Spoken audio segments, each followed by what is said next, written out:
Bienvenidos a Emprender Hacks, el podcast. El día de hoy vamos a tener un invitado especial, Javier Pastor, director de Big Bang Conversion, formador de más de 3.000 copywriters. Ha participado en Tech Talks de Málaga, en charlas. De verdad que es una entrevista muy buena que no se pueden perder y sé que les va a encantar. Es importante varias cosas en este punto, es que vamos a hablar sobre copywriting, la importancia, vamos a hablar sobre emprendimiento, un poco de su historia. Recuerda seguirme en Spotify, Apple Podcasts, Google Podcasts, Evox, Anchor y YouTube. Nos vemos en la entrevista y sé que van a sacarle mucho provecho. Un placer tenerte acá con nosotros en Emprender Hacks, el podcast. Hola Este, Andrés, ¿qué tal? Encantado.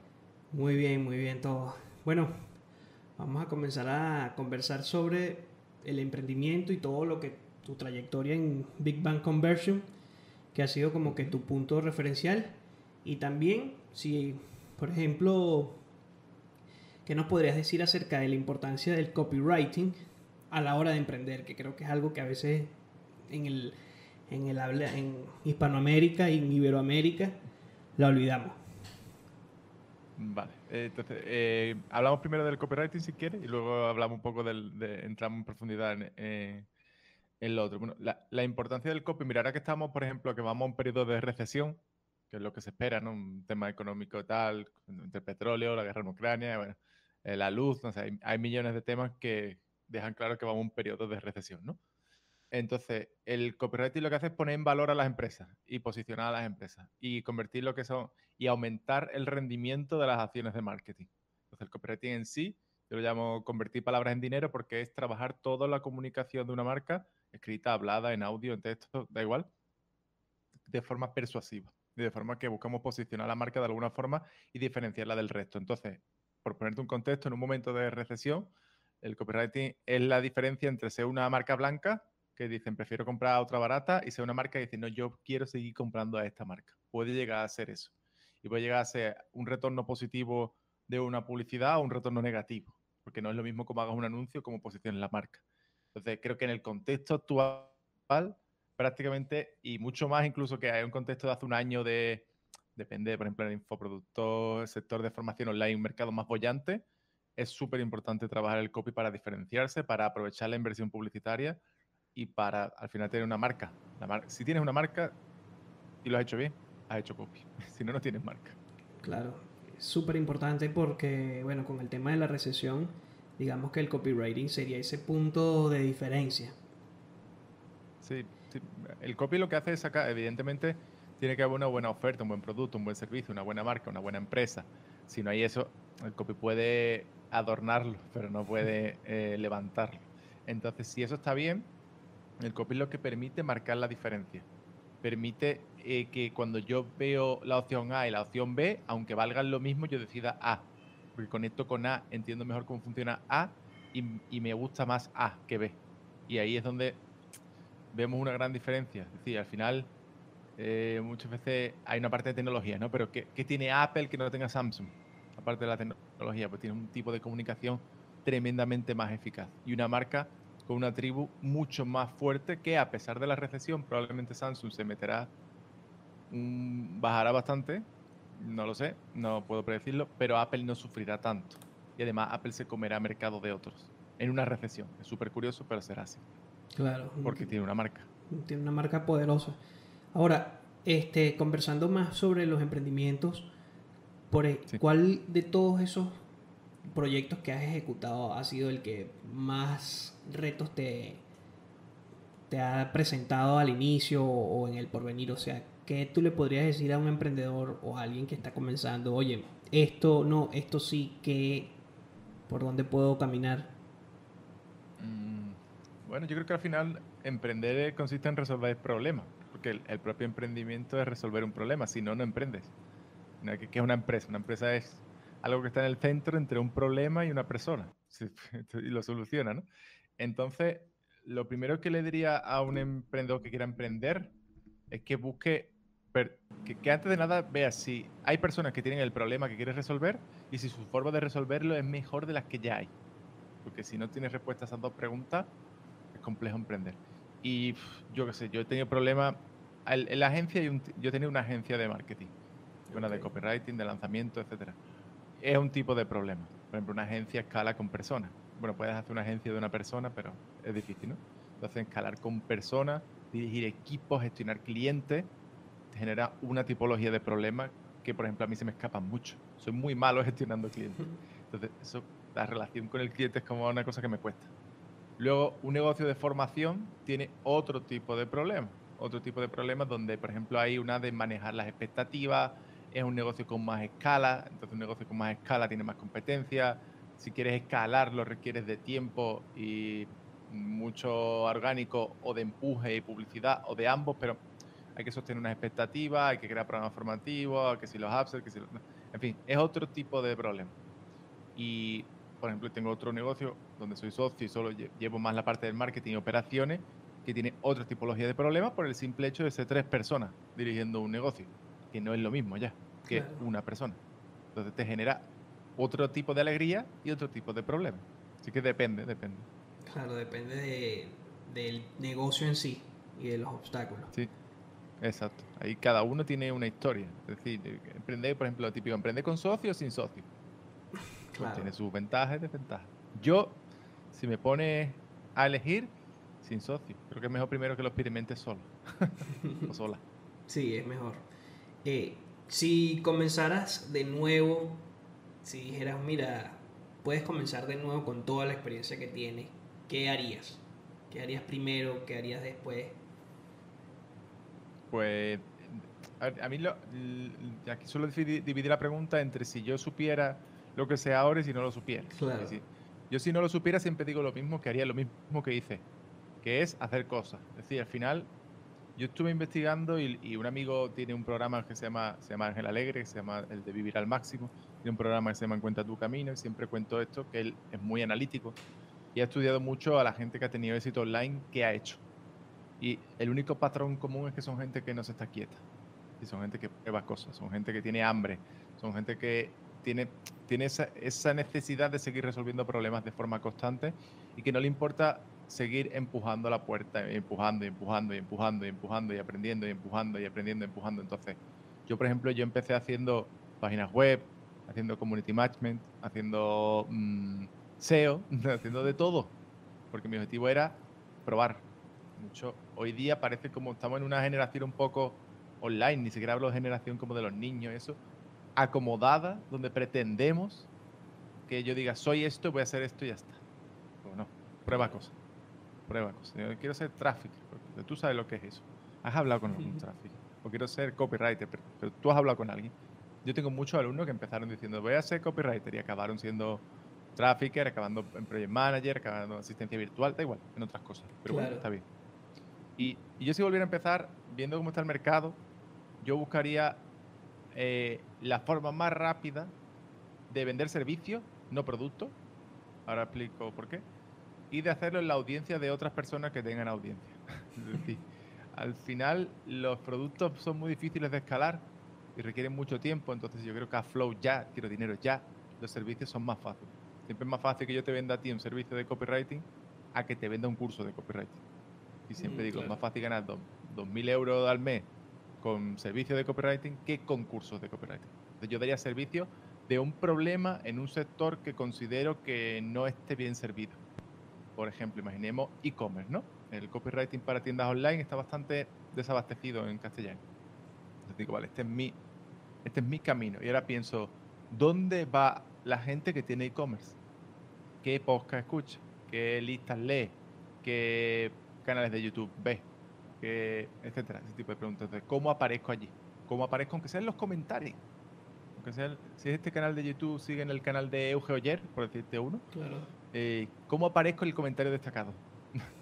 Son detallitos donde vas atrayendo audiencia de otras personas. Y esa es la forma, para mí, más fácil de iniciar y luego recogerla toda en tu propia audiencia, en una lista, por ejemplo. Nunca en una red social y nada, porque eso se pierde, sino una lista que es como un medio propio.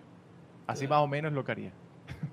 Entonces, servicios es mucho más sencillo que producto y examinar cuál es eso, el mercado, qué necesita el mercado que tú le puedes ofrecer.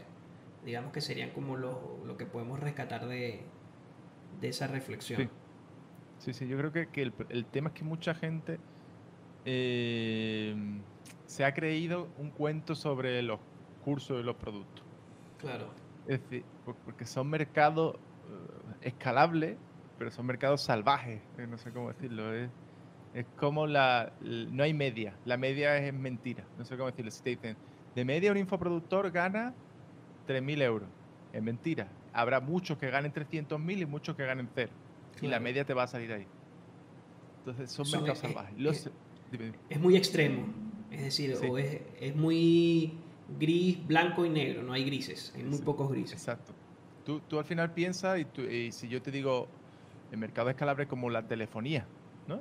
Las marcas de teléfono hemos dicho Apple, ¿no? Al final el mercado lo tienen 4 gatos. Es Sí, decir, son 4 o 5 y un montón de marquitas pequeñas que intentan crecer, ¿no? Pero son mercados de escala. De todos los mercados de escala son duros. Son duros porque hay mucha gente intentando, porque sabe que hay mucho dinero dentro y requiere de mucha inversión. Por ejemplo, ahora hay mucha gente que se puso a vender cursos el año pasado y este año ya no existe. Pero sí, los servicios es más fácil. Hacen falta muchos servicios. Un copy, por muy bueno que sea, no puede servir a 3.000 negocios que lo necesitan. claro. Harán falta 1.000 copias a lo mejor para servir esos 3.000. Bueno, 3.000 o 4.000 o 5.000 o 10.000. Hay muchas más marcas, ¿no?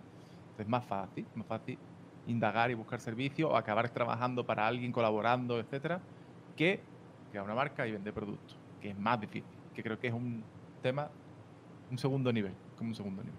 Claro. Es como más. Hay que invertir mucho más tiempo, dinero, recursos, etcétera, etcétera. Sí, Este. falta.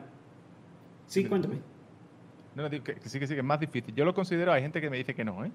Pues yo, porque después te dicen, no, pero un curso lo hago y es un activo, y entonces ese activo Claro. lo rento y tengo más. Yo, sí, sí. Igual que una casa que la compra y dice, ahora la alquilo, y luego se estropea y la tienes que arreglar, y luego el inquilino no paga, y luego tal. Entonces, sí, pero no. Exacto, hay muchos obstáculos, retos que hay que ir como superando en el transcurso del proyecto. Exacto.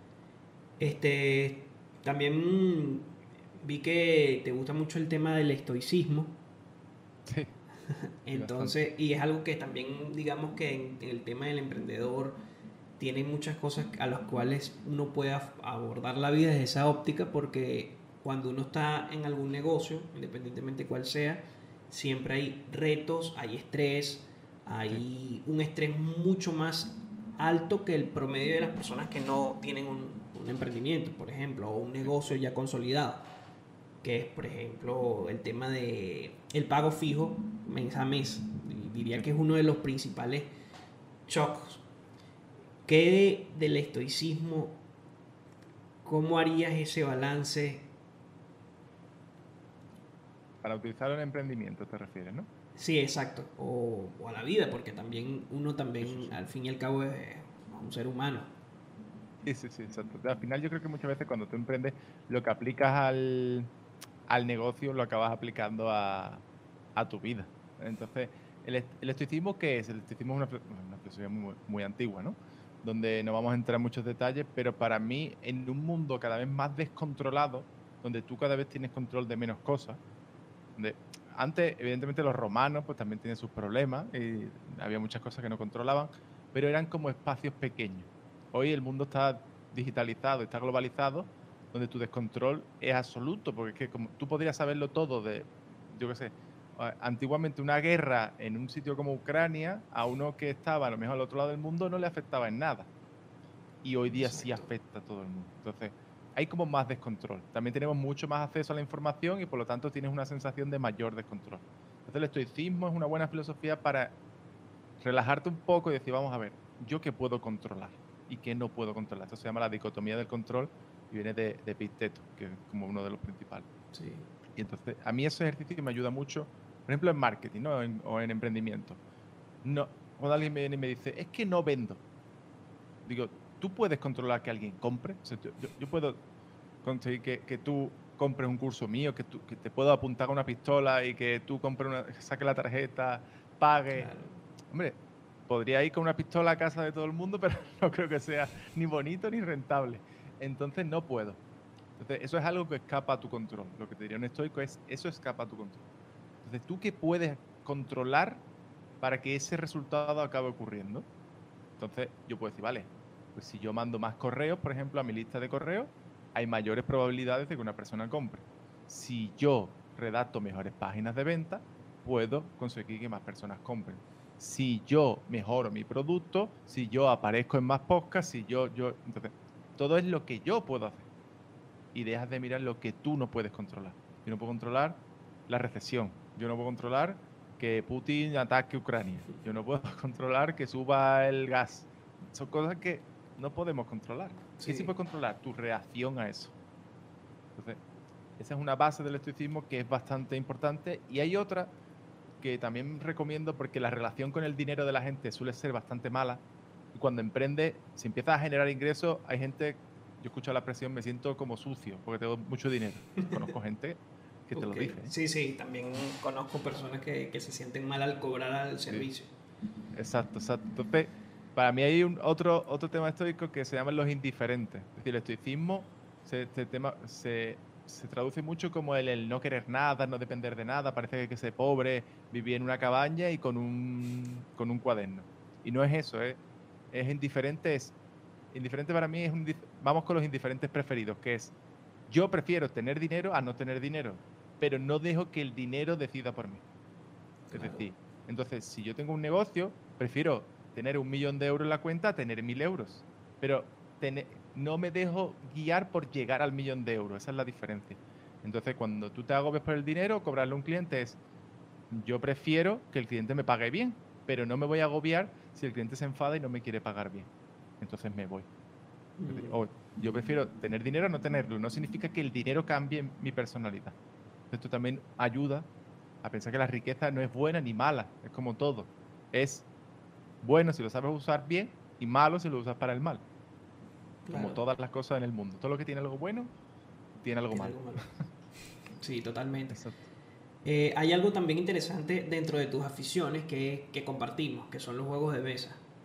Sí, Sí, bueno, dentro de los me juegos de encanta. mesa, una de las cosas que a mí me gusta, y bueno, ahí sería bueno como conversar, es que te ayudan a emular un escenario y a saber cómo tú puedes resolver un problema en Sí, ese escenario hipotético, pero que sí te ayuda. O sea, yo siento que de verdad te permite tener esas herramientas, digamos, de pensamiento, cómo afrontar algo, cómo no afrontarlo. Cuéntame sí. cómo llegas a esa afición o por qué que el tema de los juegos de mesa. Yo desde pequeño me llamaban la atención. Recuerdo quizás un Risk, pues hacer uno de estos Ajá, juegos así de Risk. mesa típicos, de los primeros que tuve. Y ya un poco más mayor, ya habiendo emprendido, me aficioné fuerte. Yo ya jugaba bastante, pero me aficioné más fuerte por un motivo que es que yo jugaba antes a juegos de ordenador. Me gustaba mucho. Estrategia y tal. Y eran de estrategia también. Ok. Entonces, el momento empiezo a trabajar online, el ordenador se convierte en una herramienta de trabajo. Y entonces ya no puedo jugar. Es como me cuesta mucho jugar en el mismo espacio donde tengo que trabajar. Entonces digo, necesito estos juegos de estrategia trasladarlos a un sitio donde no esté contaminado por el trabajo. Y fueron los juegos de mesa. A mí me permiten desconectar, que creo que también por eso me gustan las salas de escape, porque te Ah, permiten desconectar de tu trabajo fuera de la pantalla y como tú dices, te permite desarrollar muchas cosas que luego desarrollas en el trabajo. sí. Por ejemplo, los juegos de mesa de estrategia con otras personas, la persuasión es muy importante. Tienes que convencer. Yo he dicho, gano muchas veces porque convenzo a otras personas que haga lo que yo quiero. Y yo simplemente espero que se maten entre ellos y ya recojo yo los restos, jugando a los juegos de mesa. O, como tú dices, hay un montón de problemas, un montón de variables, un montón de cosas que hacer, dependiendo de la complejidad del juego, y tienes que tomar decisiones, que es algo que también tienes que hacer luego a la hora de emprender. Yo conozco mucha gente, ahora que tú lo dices, me has dicho esto, que tiene una cosa que se llama parálisis por análisis en los juegos. Es incapaz le toca su turno y son estos que dice, tío, que es que vamos a estar aquí hasta las 6 de la mañana, ¿cómo vayamos a este ritmo? Esas mismas personas son incapaces de tomar decisiones después cuando ni emprenden porque son incapaces y acaban buscando un tipo de trabajo, un tipo de profesión donde le dicen lo que tienen que hacer, que no está mal, pero como tú dices, al final refleja mucho en Claro, un juego de mesa cómo trabajas después en la vida real. exactamente. Sí, totalmente comparto eso contigo porque también los juegos de mesa me permiten pensar otras cosas, Sí, incluso conectar con mis compañeros, no nada más a un nivel sí, muy digital que pasa, sino ya, bueno, vamos a reunirnos, vamos a ver y bueno, he podido como que absorber, oye, estos juegos me permiten tomar mejores decisiones, me permiten Sí, relacionarme mejor, conocer mejor a la otra persona, porque sale su sí, mejor y peor versión. sí, Entonces, sí. bueno, es súper Yo, interesante. yo conozco Este, gente que en los juegos es diabólica, vamos. sí, ¿No? Que parte mesas y todo, vamos. O sea que... Y en los escape room igual. O sea, son sitios así donde... Si tú quieres saber cómo es alguien, sácalo a ese tipo de sitio y verás rápidamente cómo son. ¿qué tal? ¿Cómo se comporta? Bueno, ya Sí. como para ir concluyendo, si nos pudieras recomendar uno, unos libros, ¿cuáles libros Ujú. dirías tú, oye, estos libros son buenísimos? Y segundo, bueno, que les puedas comentar a la audiencia dónde pueden conseguirte. Igual abajo voy a colocar los links y todo sobre quién es Javier Pastor, Vale. dónde lo pueden conseguir y todo el tema del copywriting y de su método Pastor que lo estuve viendo que me interesó. Vale. A nivel de libro, bueno, el método, realmente la fórmula Pastor es una fórmula que no es mía. Lo que pasa es que tiene mi apellido y parece que es mía. Pero Pastor viene la creó Ray Edwards, que es un copywriter estadounidense, y el nombre viene como de, él dijo, la fórmula PAS, que es como más conocida, Ajá, ampliada con unos puntos más. Y él lo hizo como pastor porque dijo que era como los pastores guían al rebaño, pues una fórmula que sirve para guiar a una persona hasta que compre. Y también, perdón, y también como los pastores de iglesia, ¿no? Que atraen a muchas personas y son capaces de con su mensaje llegar a mucha gente. Entonces, llegar a cada mucha uno le da gente. su interpretación, Claro. pero es una fórmula, pero es interesante, la podéis buscar y tenemos un artículo que lo explica. De libros, a ver, yo leo mucho, entonces me cuesta mucho siempre recomendar un libro, dos libros, porque cada persona tiene un problema diferente. Pero si nos vamos genérico, para mí hay un libro que creo que en este momento es muy importante que se llama Zag, de Martin Neumeyer, y también está en castellano, que es importante porque de marketing hay muchos que no están en castellano. Sí. Y este libro habla lo podemos resumir en un concepto, que es cuando todos hacen zig, tú tienes que aprender a hacer zag empresarialmente. Entonces, tú pasas de ser un seguidor a ser un líder o una líder, ¿no? Entonces, es importante porque tiene como un sistema de 20 y pico pasos, no recuerdo cuánto, 24 creo, donde te explica cómo generar esa innovación y ese zigzag en tu empresa o en tu emprendimiento o en tu vida, como tú quieras, para dejar de seguir y empezar a ser seguido y empezar a controlar tu propia estrategia, tu propia creación, tu propia innovación y dejar de ser un seguidor, porque como seguidor te puede ir muy bien, pero siempre es mejor estar delante, ¿no? Está el 1, que está el 2, que está el Claro. 3, el 4. Este libro, dentro de lo que es en general el libro, me parece muy interesante. Y luego de copywriting, hay muchos libros, hay muchos libros, pero para mí el más potente quizá y a la vez un poco difícil de leer, que es un poco, no es un libro agradable de leer, me refiero que no está hecho como los nuevos, que tienen mucha historia, muy ligeritos, son más densos, pero se llama Breakthrough Advertising de Eugene Mm, Schwartz. Este libro es difícil de encontrar y de hecho el único oficial vale como ciento y pico dólares, pero es un libro que tiene dos, tres conceptos y varios disparadores concretos en los que están basados gran parte de las cosas de las que hablamos hoy en día, y el libro tiene prácticamente el doble de mi edad. O sea, tiene 60 años aproximadamente.